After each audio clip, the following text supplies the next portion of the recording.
Hello student, ये biomolecule का video number 17 है।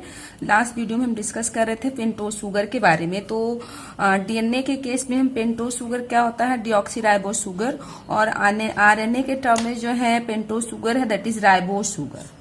क्लियर है। अब दोनों का स्ट्रक्चर हम देखेंगे। पेंटोज शुगर में डीऑक्सीराइबोज शुगर और राइबोज शुगर के स्ट्रक्चर्स को देखेंगे। तो देखिए डीऑक्सीराइबोज शुगर कैसा दिखता है और राइबोज शुगर। तो दो स्ट्रक्चर हम बना रहे हैं।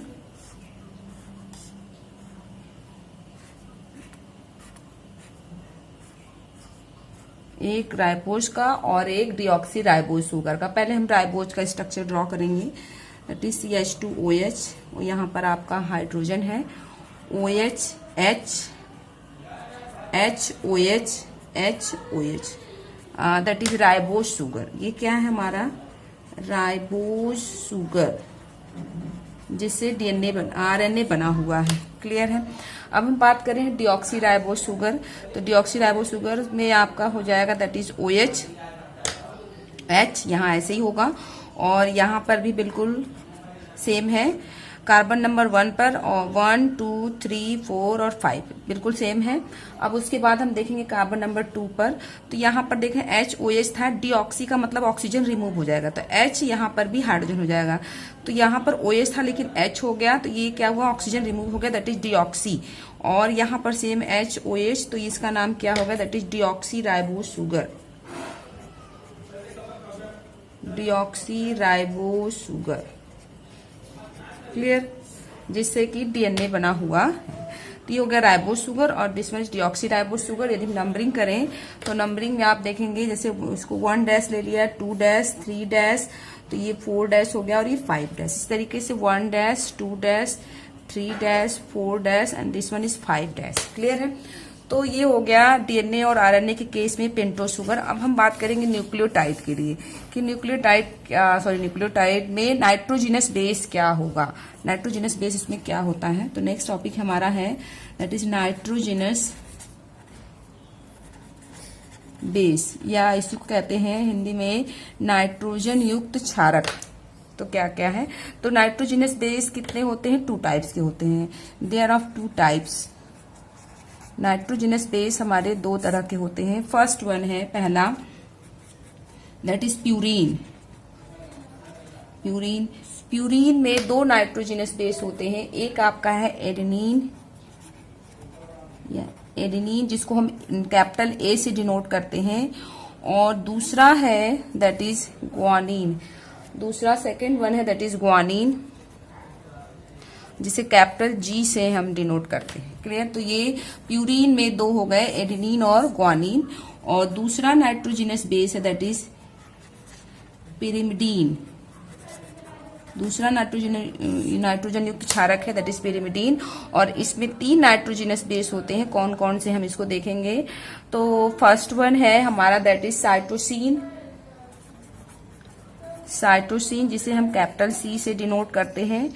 और सेकेंड वन है दैट इज थायमीन, जिसे कैपिटल T से डिनोट करते हैं। और थर्ड है हमारा दैट इज यूरेसिल, जिसे कैपिटल U से डिनोट करते हैं। तो ये आपके नाइट्रोजिनस बेस हो गए। तो कुल मिलाकर नाइट्रोजिनस बेस जो है 2 है, प्यूरीन और पिरिमिडीन। प्यूरीन में 2 है, एडेनिन ग्वानिन, और पिरिमिडीन में है साइटोसिन, थायमिन और यूरेसिल। तो कुल मिलाकर अगर हम देखें तो हमारे पास टोटल नाइट्रोजन युक्त क्षारक या नाइट्रोजिनस बेस जो है वो 5 हैं। कौन कौन से, एडेनिन, ग्वानिन, साइटोसिन, थायमिन और यूरेसिल। तो डीएनए और आरएनए में जो नाइट्रोजिनस बेस होगा इन 5 में से ही कोई होगा। लेकिन डीएनए और आरएनए में 5 के 5 नाइट्रोजिनस बेस नहीं उपस्थित होते हैं, में से कुछ 4 ही नाइट्रोजिनस बेस उपस्थित होता है। तो हमने देख लिया कि न्यूक्लिक एसिड किससे मिलकर बना है, न्यूक्लियोटाइड से, और न्यूक्लियोटाइड किससे मिलकर बना होता है, फॉस्फेट ग्रुप से, नाइट्रोजिनस बेस से और पेंटोज शुगर से। फिर हमने देखा कि पेंटोज शुगर में राइबोज हो सकता है, डीऑक्सीराइबोज हो सकता है, डीएनए होगा तो डीऑक्सीराइबोज शुगर, आरएनए होगा तो राइबोज शुगर होगा, और नाइट्रोजिनस बेस में एडेनिन, ग्वानिन, थायमिन, साइटोसिन और यूरेसिल हो सकता है। अब हम डिस्कस करेंगे 1 बाय 1 कि डीएनए में क्या क्या चीजें हैं और आरएनए में। डीएनए के एक न्यूक्लियोटाइड मॉलिक्यूल में क्या क्या चीजें उपस्थित हैं। तो नेक्स्ट हेडिंग है हमारा दैट इज डीएनए। डीएनए या इसी का फुल नेम क्या है, that is deoxy ribose sorry deoxy ribo nucleic acid, deoxy ribo nucleic acid, DNA को कहते हैं डिऑक्सी राइबो न्यूक्लिक एसिड। अब देखेंगे कि डीएनए जो है, चाहे डीएनए हो या आरएनए, डीएनए क्योंकि न्यूक्लिक एसिड कितने टाइप्स के होते हैं, 2 टाइप्स के, डीएनए और आरएनए। तो डीएनए क्या है, एक प्रकार का न्यूक्लिक एसिड है। तो सबसे पहले it is a type of nucleic acid, it is a type of nucleic acid, ये एक प्रकार का न्यूक्लिक एसिड है। और जब एक प्रकार का न्यूक्लिक एसिड है, इसका मतलब न्यूक्लिक एसिड न्यूक्लियोटाइड से मिलकर बना है, तो डीएनए भी न्यूक्लियोटाइड से बना होगा। तो DNA made up of nucleotide, DNA made up of nucleotide, clear. तो डीएनए जो है वो न्यूक्लियोटाइड से मिलकर के बना हुआ है, क्लियर। तो डीएनए न्यूक्लियोटाइड से मिलकर बना हुआ है। अब डीएनए के एक न्यूक्लियोटाइड में क्या क्या होगा, डीएनए के 1 न्यूक्लियोटाइड में, तो न्यूक्लियोटाइड ऑफ डीएनए। नेक्स्ट है न्यूक्लियोटाइड ऑफ डीएनए। तो डीएनए के एक न्यूक्लियोटाइड में क्या क्या चीजें उपस्थित होंगी वो हम देखेंगे। तो डीएनए के एक न्यूक्लियोटाइड में क्या क्या होगा, न्यूक्लियोटाइड ऑफ डीएनए, तो इसमें देखेंगे component of nucleotide in DNA, मतलब डीएनए के न्यूक्लियोटाइड का घटक, डीएनए के न्यूक्लियोटाइड में क्या क्या चीजें उपस्थित हैं। फर्स्ट वन है हमारे पास पहला, first one that is phosphate group, क्योंकि हमें पता है कि न्यूक्लियोटाइड में फॉस्फेट ग्रुप होता है। Phosphate group formula that is PO4 3-। Second one है दैट इज पेंटोज शुगर, और पेंटोज शुगर में क्या होगा, यहाँ पर सीधे आप लिख सकते हैं पेंटोज शुगर पे that is deoxy ribose sugar, deoxy ribose sugar. तो पेंटोज शुगर की जगह पर इसमें क्या उपस्थित होता है, डीऑक्सी राइबोज शुगर। और थर्ड है डीएनए के केस में, थर्ड हमारा that is nitrogenous base, nitrogenous base. तो न्यूक्लियोटाइड ऑफ डीएनए के न्यूक्लियोटाइड में क्या क्या जो है नाइट्रोजिनस बेस होते हैं, तो वो हम देखेंगे। तो डीएनए के न्यूक्लियोटाइड में 4 types of nitrogenous base, 4 types के, 4 type of nucleotide, 4 types of nitrogenous base.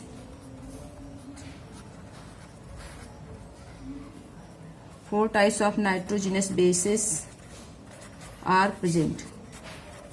तो 4 तरह के नाइट्रोजिनस बेस जो होते हैं वो आपके डीएनए के में उपस्थित होते हैं। कौन कौन से, उसको हम देखेंगे। तो फर्स्ट है हमारा, first one that is in case of DNA, तो वो हमारा क्या होगा, एडेनिन होगा, ग्वानिन होगा, क्लियर है। एडेनिन है, और एडेनिन को कैपिटल ए से। और सेकेंड वन है जो हमारा क्या होता है दैट इज एडेनिन है, उसके बाद second one that is guanine,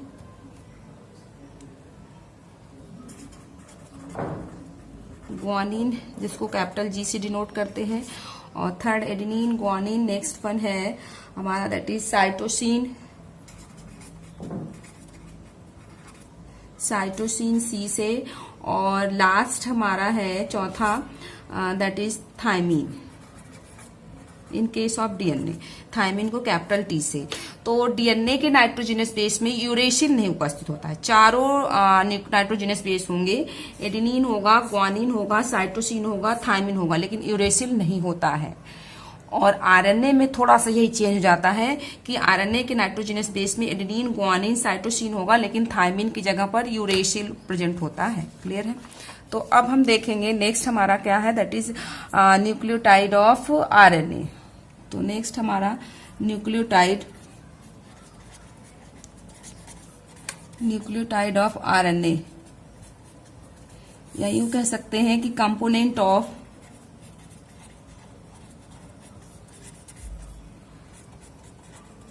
nucleotide in RNA. तो आरएनए के न्यूक्लियोटाइड में क्या क्या चीजें उपस्थित होती है, इसको हमको देखना है। तो फर्स्ट वन तो सेम वही होगा, पहला that is phosphate group, phosphate group that is PO4 3-।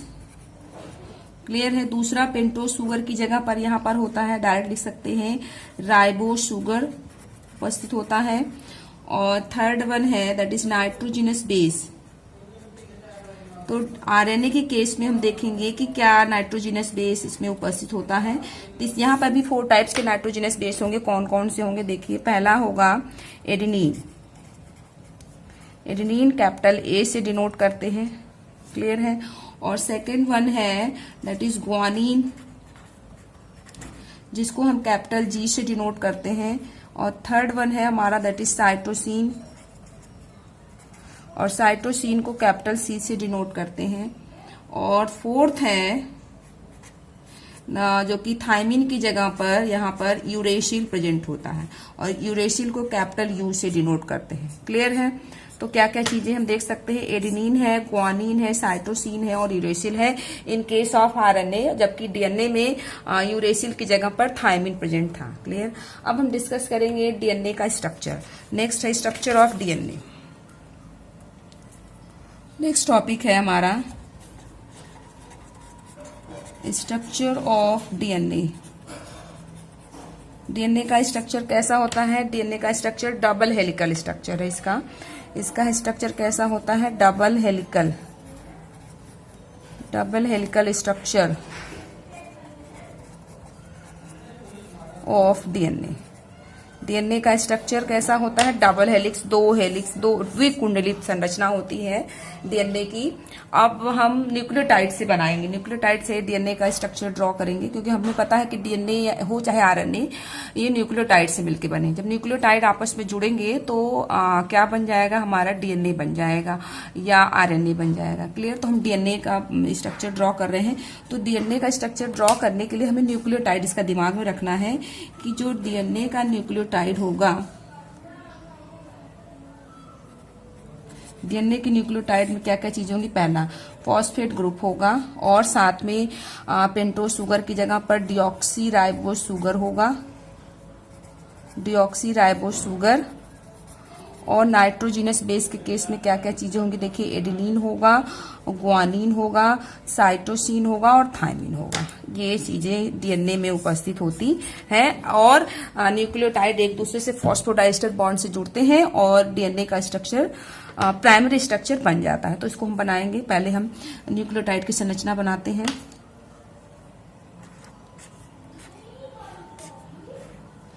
Nucleotide हमें बनाना है, तो उसमें हमको देखिए यहाँ पर CH2 और यहाँ से फॉस्फेट ग्रुप जोड़ दिया हमने। यहाँ पर हमारा फॉस्फेट ग्रुप जुड़ गया, और यहाँ से नाइट्रोजिनस बेस, ये हो गया नाइट्रोजिनस बेस हो गया, क्लियर है। और ये हमारा है that is deoxy ribose sugar, clear. तो देखिए ये बीच वाला डिऑक्सी राइबोज शुगर, और ये हो गया नाइट्रोजिनस बेस, और ये हो गया फॉस्फेट ग्रुप। तो न्यूक्लियोटाइड बराबर phosphate group, deoxy ribose sugar और नाइट्रोजिनस बेस, सब कुछ मिला दिया। नाइट्रोजिनस बेस कोई एक होगा इसमें से, या तो एडेनिन होगा या ग्वानिन होगा या साइटोसिन होगा या थायमिन होगा, क्लियर है। यदि एडेनिन है तो एडेनिन किसके साथ, नाइट्रोजिनस बेस के बीच में हाइड्रोजन बॉन्ड बनता है। तो एडेनिन जो है वो किसके साथ जुड़ता है, थायमिन है। एडेनिन और थायमिन के बीच में हाइड्रोजन बॉन्ड बनता है। यदि यहाँ पर एडेनिन है तो अगले वाले न्यूक्लियोटाइड में जो हमारा नाइट्रोजिनस बेस होगा वो थायमिन होगा। और यदि यहाँ पर ग्वानिन या साइटोसिन है, यदि ग्वानिन है तो अगला वाला जो न्यूक्लियोटाइड होगा उसमें नाइट्रोजिनस बेस क्या होगा, साइटोसिन होगा, क्लियर है। तो एक में न्यूक्लियोटाइड और यहाँ पे एक न्यूक्लियोटाइड बनाया, दूसरा बना देते हैं, और दोनों को फिर हम कनेक्ट करके डीएनए की संरचना को ड्रॉ कर देंगे। ये नाइट्रोजिनस बेस ले लिया, ये हो गया हमारा नाइट्रोजिनस बेस।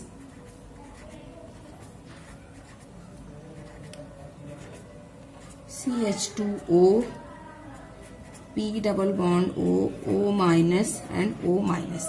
तो ये दो नाइट्रोजिनस बेस के साथ ये बना हुआ हमारा न्यूक्लियोटाइड है। अब ये जब आपस में मिलेंगे तो इनके बीच में फॉस्फोडाइस्टर बॉन्ड बनेगा। ये दो जोड़ रहा है, इस तरीके से ऊपर जुड़ते जाएंगे, नीचे की तरफ जुड़ते जाएंगे, और हमारा डीएनए मॉलिक्यूल तैयार हो जाता है। तो इसके स्ट्रक्चर को हम ड्रॉ करेंगे।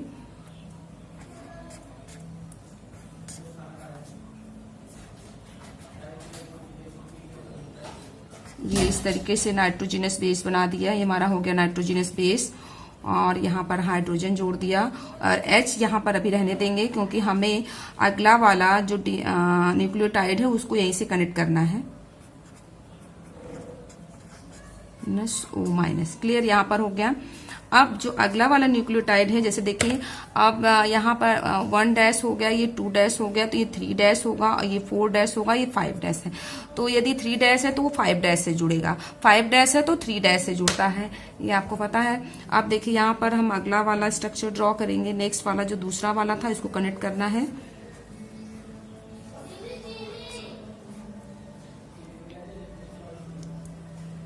तो ये हमने नाइट्रोजनस बेस बना दिया,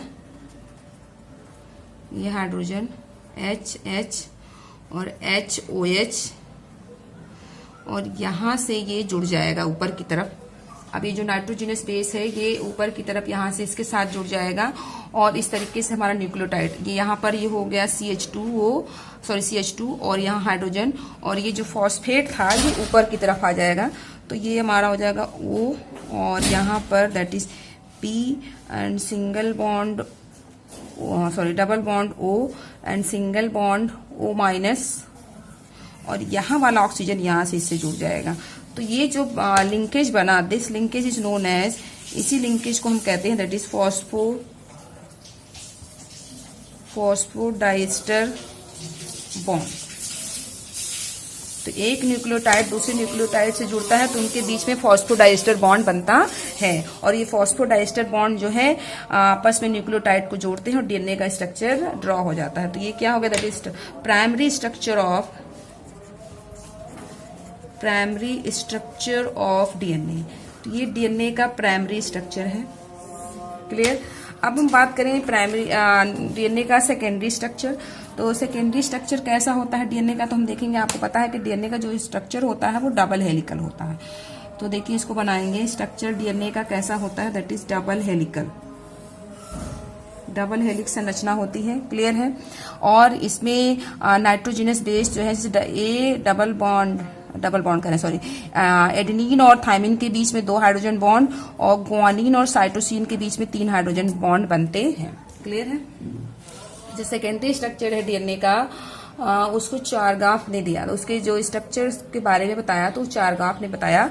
और ये इस तरीके से ये जो ये जो है यहाँ पे, जैसे ये आपका ये यदि ये 5 डैश है तो ये 3 डैश होगा, और फिर नीचे की तरफ आएंगे तो ये दैट इज 5 डैश और ये 3 डैश। क्लियर। इस तरीके से होगा। और इनके बीच में जो है आपके नाइट्रोजनस बेस होते हैं। एडेनिन के बीच में थायमिन के साथ 2 डबल बॉन्ड हाइड्रोजन बॉन्ड, और साइटोसिन या ग्वानिन के बीच में जो है वो 3 हाइड्रोजन बॉन्ड ऐसे अल्टरनेट जुड़ते जाएंगे। इस तरीके से ये अल्टरनेट जुड़ते जाते हैं। क्लियर। तो इस तरीके से डीएनए का स्ट्रक्चर बन जाएगा, और डबल हेलिकल संरचना इस तरीके से डीएनए की बनती है। और वो प्राइमरी स्ट्रक्चर था, ये डीएनए का सेकेंडरी स्ट्रक्चर, क्योंकि एक डबल हेलिक्स का मतलब एक हेलिक्स जो है वो एक न्यूक्लियोटाइड जब आपस में जुड़ते गए तो बना, दूसरा न्यूक्लियोटाइड फिर आपस में जुड़े तो पॉलीन्यूक्लियोटाइड बना। तो 2 पॉलीन्यूक्लियोटाइड जब आपस में कुंडलित हो गए तो वो सेकेंडरी स्ट्रक्चर बन गए डीएनए के। क्लियर। इसको हम और डिटेल में नेक्स्ट वीडियो में डिस्कस करेंगे।